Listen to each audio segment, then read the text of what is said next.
Touchdown everywhere. I don't play baseball, but I hit a home run everywhere. I'm in the countries and cities I can't pronounce. In the places on the road I ain't know existed. People made me go, she went to the signs on the pit. You can have me and my sister. You love it all, yeah, the women are bomb. And they reach you, yes, the women is sweet. Been all around the world, but I ain't gonna let it. You know what it is.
Venga, sus 50 minutos de carrera.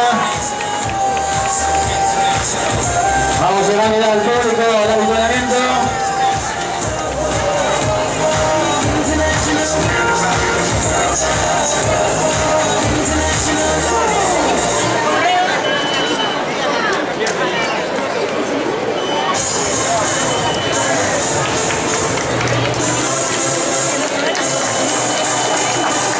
David Posadas y Begoñas se esperan bajo el arco de Coca-Cola.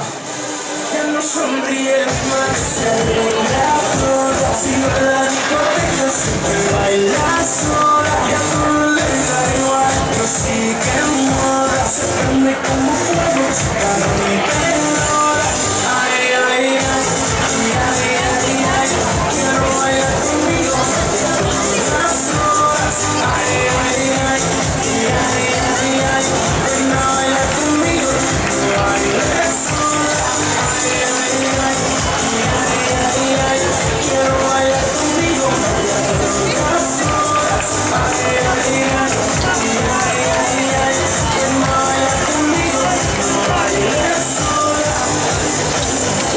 con todo en la vida, no valora que el tiempo decida. Si la vida se vira y pierde el sentido en la salida. Exacta de vacías, cansada de mentiras, no quiere bailar más. Esa de mis sueños se ve tan mona. Dime quién te hizo daño, tan sola, quién te hizo pensar, que todo corazón inocente, mala luna. Ay, ay, ay, ay, ay, ay, quiero bailar contigo las horas. Ay, ay, ay, ay, ay, ay, hoy no bailas conmigo, no bailes sola. Ay, ay, ay, ay, ay, ay, quiero bailar contigo las horas. Ay, ay, ay, ay, ay, ay.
pues han estado desde un principio en los puestos de cabeza, Alejandro Fernández, Gabriel Leiva, todos ahí han estado luchando y yo creo que al final el que ha tenido más chispa, más fuerza, ha ganado. Ya lo vimos en la conferencia, que venía un poco tocado con problemas musculares, con problemas fisiológicos y bueno, yo creo que ha estado bien. Pero respecto a mí estoy contento y satisfecho como tú que habías dicho para que antes de la edad, con 49 años, pues no me queda más que otra que dar paso a los más jóvenes y disfrutar y ahora pues con los jóvenes el futuro del atletismo español dentro de los años, para la juventud. Los chiquis le llamáis aquí, ¿verdad? En tu tierra, los chiquis, ¿no? La chiqui maratón, la chiqui carrera. Yo la verdad se agradezco mucho la presencia de Martín, muchos cientos. Pues bueno, ahora aquí llega un campeón, un fuerte aplauso para este dorsal bajo, que te voy a dar yo, tú tienes carrera de pequeños, no 10 kilómetros, Esto de los chiquis, yo recomiendo que los niños dan su distancia, esta edad de este niño.